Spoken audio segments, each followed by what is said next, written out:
เลยก็เลยเดี๋ยวมันปิ้งออกวันนี้แหลนจฮะเลยแหลนจำมือพังเราว่าก่อนเลยเขาโทรมาบอกว่าหักหูบริทางใดฮะเอามีบอสมาให้กินเลยอย่าพาเด้ออย่าเข้าไปเสร็จแล้วมันกินจะพี่เหล้านี่ฮิปมะมาพังกันเฮ้ยไปยิบไปแข่งนี่ก็ได้ยินอยู่ละนั่นบาทนะนี่อะไรละไปครึ่งทางอะไรแล้วละพูดออกบอกอะไรอืมชิไปวัดบอกที่ไปวัดไม่ใช่ล่ะไปใช้ที่ครึ่งทางไปหาหมอผีเจ้าป่าปอบไปแล้วทีนี้เลยโทรกำลังถ่ายคลิปอันนี้อยู่คือเจ้าเห็นนะเช้านะเอาว่ะถ่ายคลิปเอาแล้วขึ้นอย่าลืมกดติดตามเพื่อเป็นกำลังใจให้ผมด้วยนะครับทุกคนขอบคุณมากๆครับลงมาฝนตกพี่น้องเลยตกมาฮอดฝนตกพอดีเอามากอันนี้มาให้เด็กน้อยกินก็สบายดีน้องสบายดีอ่ะเอาแม่ถ้วยกินน้ำกันมันหลายอันนั้นจ้ะสบายดีสะเทืองก็เมื่อเวลาบอกเดินในทีมงานนะมันเป็นอะไรมันเปียกโอ้บ่อยากเปียกอีกเปื้อนฝนตกเนาะไปหาน้องแต่ก่อนเราได้เห็นน้องแต่เบิดมือมานี่เห็นแต่เด็กๆแต่ฮะอ้าวเกิดเรื่องเกิดเล่าบ่เห็นก็คือเห็นอยู่พวกเมื่อก็ได้บ่ได้ตกใจน้ำกันจากนี้บ่ได้ไงสบายดีกินว่าบางมีนี่จักแล้วเมียเอามาก็เลยพามาปั่นเฮ็ดหยังอันนั้นนะล้างทาง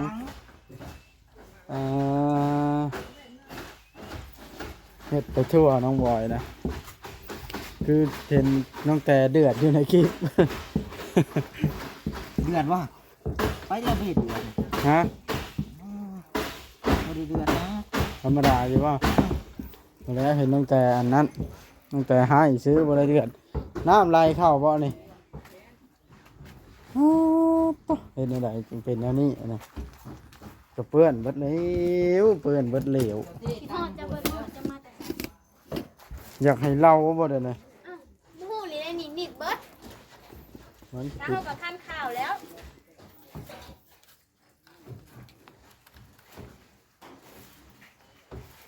มีแล้วเสร็จโยกแดดแช่ตู้เย็นไว้ฝนตกเช้าแล้วพัดแดดร้อนบ่โอ้ยมันตกรูแบบล่างค่อยทูเชียร์หยาซื่อค่อยเชียร์ค่อยอยากเชียร์หยามันตกเชียร์ไม่แล้วรู้ทางที่เด้อตั้งนานบัดไม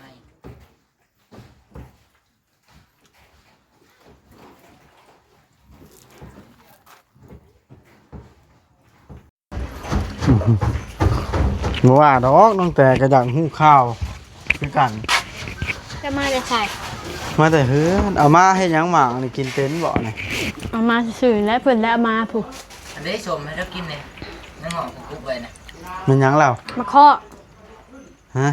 จะไปกินจะเอาเมื่อช่วงนี้จะกินหูอยู่ในขู่เอาให้เรากินรู้มีคือเห็นในคลิปเขาสว่ามักพ่อบ่สายแจวนะมีวันบ่ทันลงบ่เอากรุบกวบไว้ไผสว่านี่น้องทรายเจ้าจานบอยนี่บ่แม่นเบิ่งบ่มีน้ำบ่นี่ครูบ่มาพ่อลูกแพทย์กินน้ำบ่กินคือก็กินกูบ่วงลายแท้นี่เอาหลายคน หักกินบ่ฮอดบ่วงน่ะบ่วงน่ะลายซื่อเด้หักกินบ่ฮอดปานนั้น เขาบ่ได้กินน้ำบ่ กินอยู่หักบ่ได้ มาพี่น้องกินส้มสิเล่าน้องแต่ก่อนว่าเกิดหยังขึ้นนะ เล่าในอยติ น้องแต่ฮู้อยู่บ่ หยัง ฮะ อย่าเล่าไปแต่ตกใจได้เลย ฮู้อยู่บ่ หยังน่ะ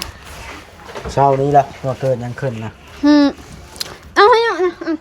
นอกเขาคือมือไว้แท้เฮาบ่เข้ามาหาเฮาว่ะเป็นหยังไง ได้ยินไผเว้าน่ะเดี๋ยวเจ้า จังยังพอลูกแพะล่ะ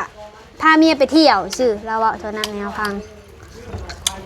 ไผพาแม่ไปเที่ยว พอลูกแพะแล้วเว้า เว้าดีนะ เจ้าตี้หรือว่าไทยเกิดหยังขึ้น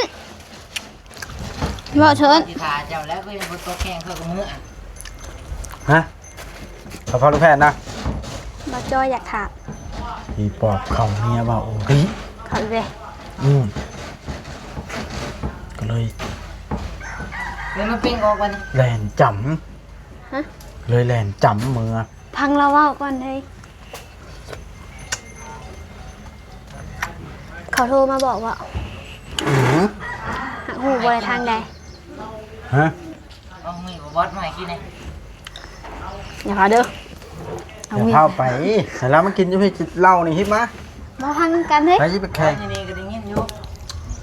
ละนั่นบาทนะ นี่ไง ละไปครึ่งทาง นี่ไง แล้วละพูดออก บอกอะไร อืม สิไปวาดบอก สิไปวัดไม่ใช่ล่ะ ไปใช้จะครึ่งทาง ไปหาหมอผีเจ้าป่าปอบไปแล้ว อืม ทีนี้เลยโทรกำลังถ่ายคลิปอันนี้อยู่คือเจ้าเห็นแล้วเช้านะ อ้าวว่ะถ่ายคลิปเอาแล้วคือมือไว้แท้ ถ่ายทำแบบจบคลิปซ้ำโทรมาปุ๊บก็ติดรถบึ้นรถแล้ว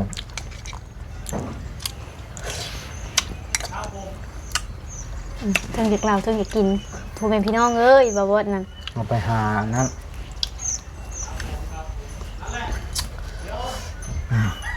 หูบริทางใด เลยโอ้โหไผ่เป็นไผ่บาทหัวยังไงนะ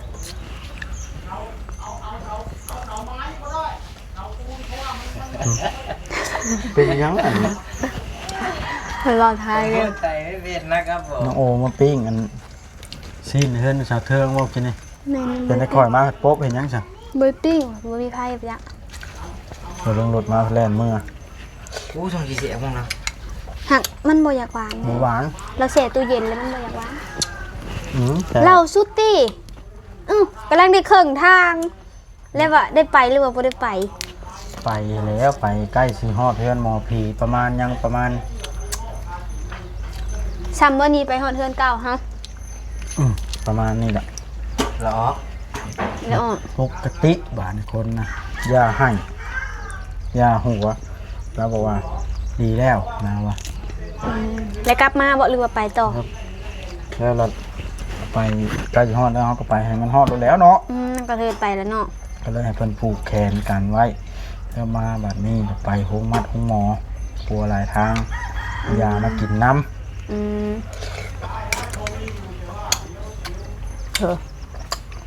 เบิ่งมาเด้อ FC เอ้ยเทิงอยากกินเทิงอยากเล่าให้น้องพังอีกอ่ะ ำแล้วเรา เอ๊ะ ปิดคลิปก่อนก็ยังสิถามถามได้หรือก็ได้แน่เนาะ ถามเลยก็ได้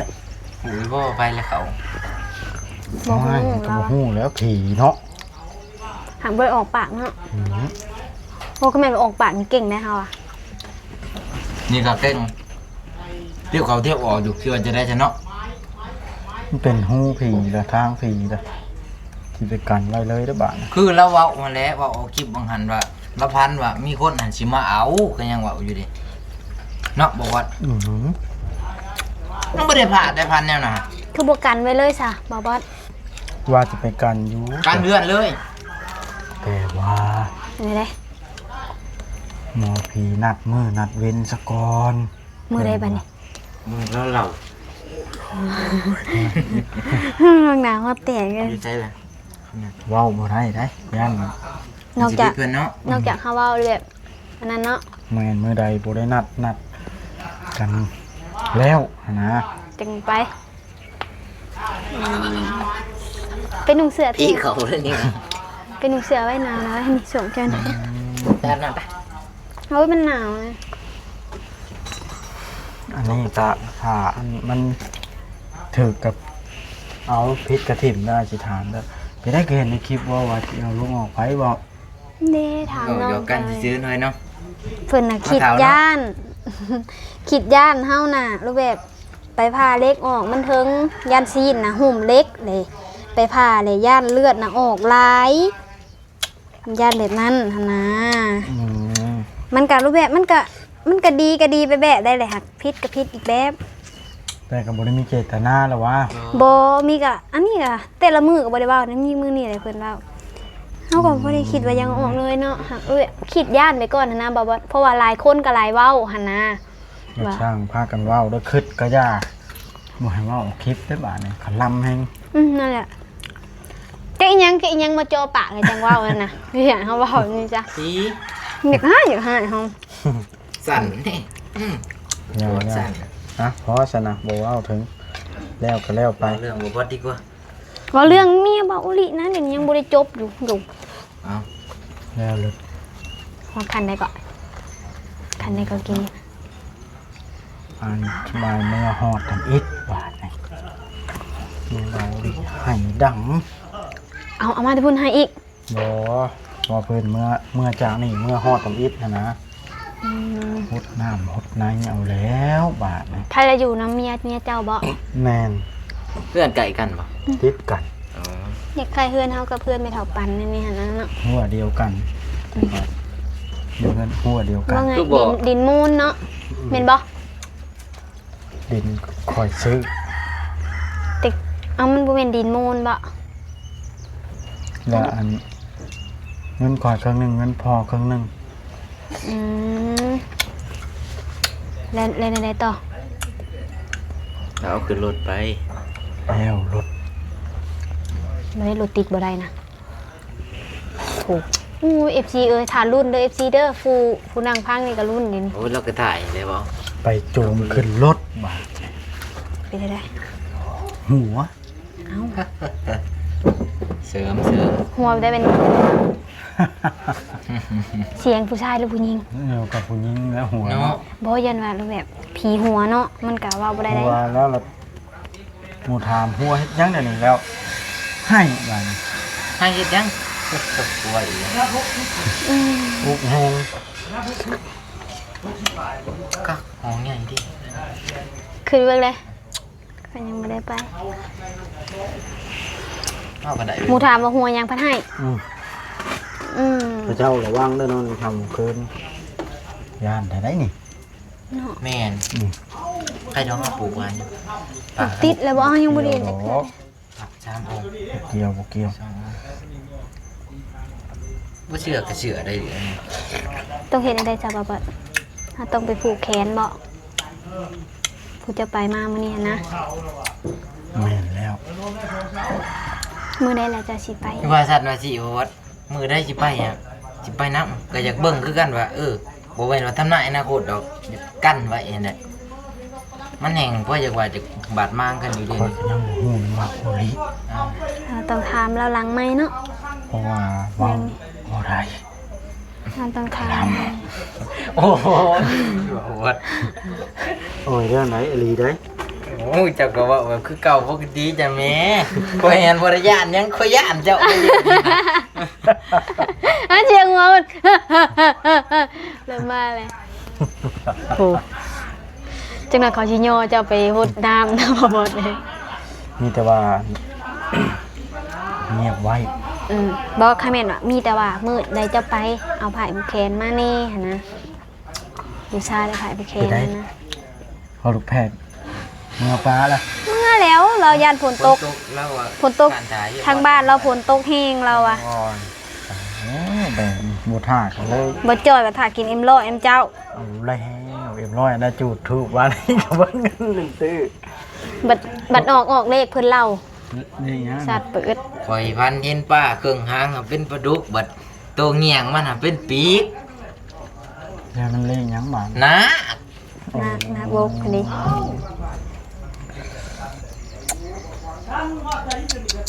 3 วิเลยทราบว่าจอความพันคนนี้ ถูก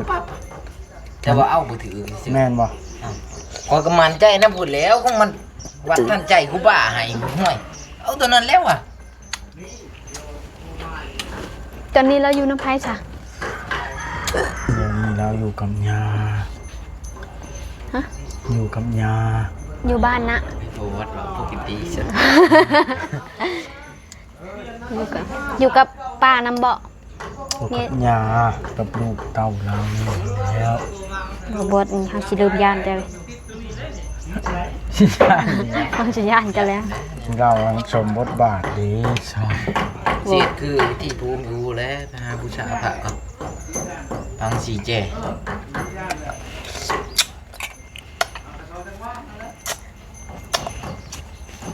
เป็นระยะดีเนาะ บ่เฮา เฮ็ดคือแบบ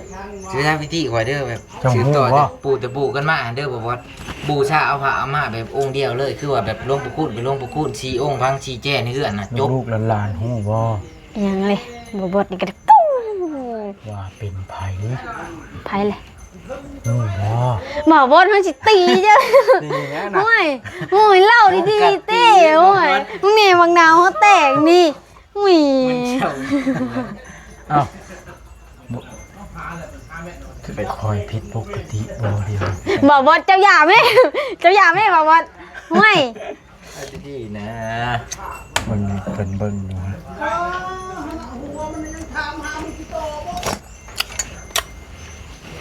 จะให้คนเราปกติได้บ่ บ่บดเฮาถามใจเลยอันนี้กับอันนี้เจ้าว่าย่านจะย่านทางใด บ่แน่ใจ บ่ บ่ ความไม่แบบ เดาเอาเดาเอา หากบ่ให้ คน เอ่ ใด ย ผู้ ชื่อ หนึ่ง หั่นนะเอา บ่ให้ออกชื่อใส่ครัวเอา เอาได้ดอกซ้ายขวาก็ได้มันบ่มี แต่ข่อยนั้นฮู้แล้วข่อยทั้งฮู้ทั้งเห็นได้ มันบ่มี บ่อันนี้เฮาถามไว้ บ่สิบอกอย่าล้าง ไว้ ไม้ หลังไม้อันนี้ ว่าสิบอกตรงๆเลย แล้วแต่เจ้าน้อยเอง โอ้ยบ่บดเอ้ยเจ้าเว้าดีๆแม่เหมือนจังได๋เฮาบ่นั่งพังนํเจ้านะ คิดแล้วบ่ อย่าเฮ็ดเป็นนาทีแล้ว 13 อ่า เจ้าก็เว้าดีติบางนาวเฮาแตกย้อนเสียงเจ้าเว้านี่เอาแล้วบ่บด ถ้าเชื่อน้องจะมาหาเจ้าแล้วจังหวะนี้ เราไปอยากอยู่ อันนี้ก็บ่เชื่อก็อย่าลบหลู่เด้อน้องนุ่งเฮ้ย บ่อันนี้ก็แบบเฮาเห็นแล้วนะบ่บดเด้ออันนี้ เฮาเชื่อแล้วบ่บ่เฮาบ่ลบหลู่เฮาเชื่อแล้วเฮาเห็นแล้ว ส่งมาก บ่บดเริ่มเป็นเองเลยมามื้อนี้ได้หัวจังไคจะปลูกให้เฮานะ เริ่มขึ้นแล้วบ่ งะเลยดิโตตายโตยังนะ มีคนตกหรือบ่ตกเนาะ มันเป็นน้ำย้อนเฮาเสียหญ้ามื้อนี้นะบ่บดจะเบิ่ง คนละตกบ่ ฝนเลยตก เสียหญ้าแล้วบ่ได้ไหน ดิ แป้นเบิดแล้ว เสียฮอดผักบง เสียเบัด อ้าว เบิดแล้วบัดเบิดปิดปลูกใบ เสียหญ้าผักเสียฮอดผักบงออก ผักบวงมันตาย หัวกิน งัวกินมันตายเลย มีแต่ว่า อันนี้บ่บ่นนะบ่ดีๆนะโอ้ย ถ้ากันมือซองพ่อเมียแล้วอัดเงินอัดชานจับเจือ เนี่ยให้ได้เฮาจึงสินอนหลับจ้ะ เป็นอะไร เฮาเปิดโปงเยี่ยมนอน จะนอนอยู่นอก ฮะ นอนถึงอยู่นอกนี่ อ้าวเฮ็ดได้เฮาสิเอาเสื้อนอนเอาขึ้นได้ซะมัน บ่เชื่อนอนแล้วก็นอนสาดท้าเนาะ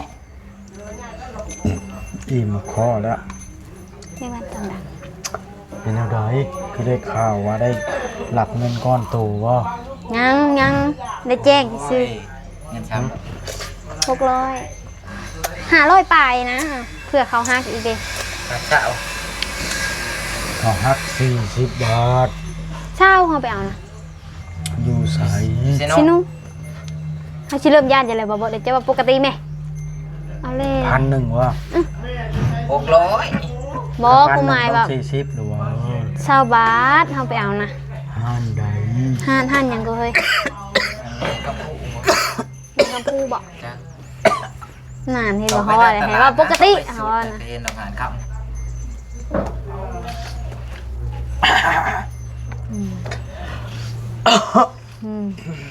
เจ้าหน้าเขาคิดว่าเจ้าเลยบอกว่า ำได้เล่นเป็นดีๆเลยถ้าเบิ่งได้เบิ่งถ้าเบิ่งก็ เป็นวัดใด บอกว่า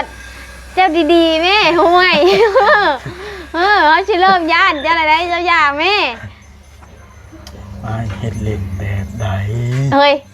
ห้ามเราไปลงหนองข้างบนน้ำปะ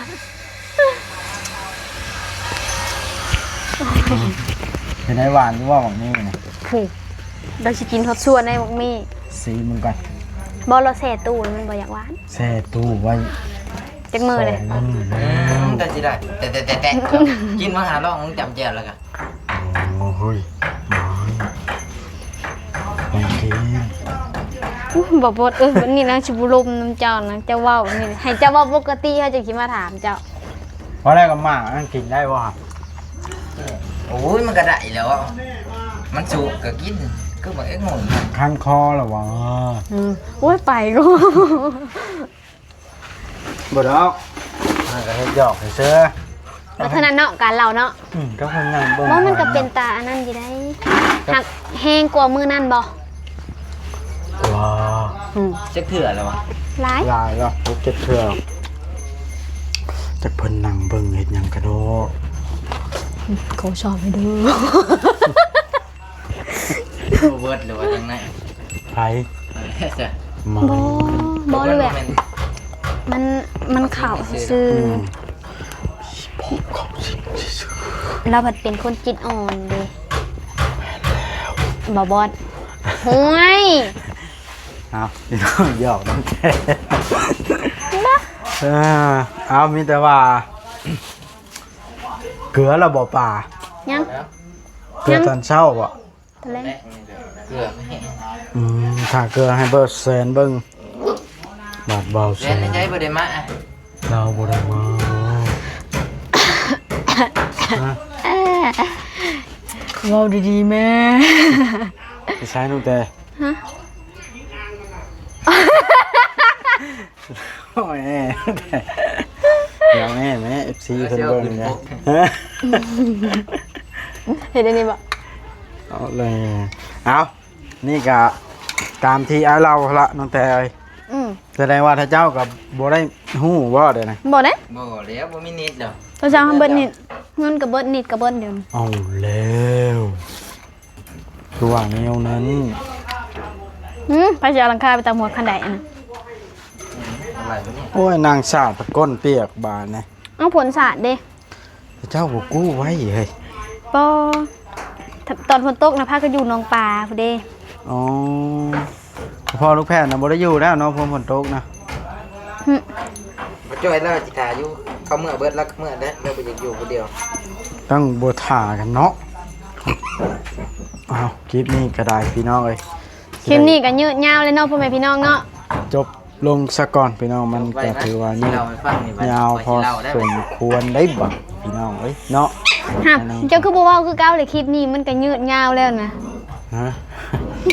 ไอ้สิเว่าคือเก่ากูคิดแท้ขลำเนาะ น้องก้อน อ้าว เอาน้ำผลใส่เฮาอีกบ่นะ มา ไม่ มา เจาะ จอกมาสิกินน้ำพี่น้องคลิปนี้ก็ได้เนาะถือว่าได้เล่าให้น้องแต่ฟังเรียบร้อยแล้วเนาะน้องแต่เพิ่นก็บ่ฮู้เนาะเอาก็เล่าตามที่เหตุการณ์มันเกิดแล้วพี่น้องเอ้ยเนาะก็ถือว่าบัดนี้ก็สิกันไว้บ่ให้มันเกิดแล้วถ้าเป็นไปได้พี่น้องเอ้ยเนาะโอเคเด้อคลิปนี้ก็สบายดี เดี๋ยวสบายดี สวัสดี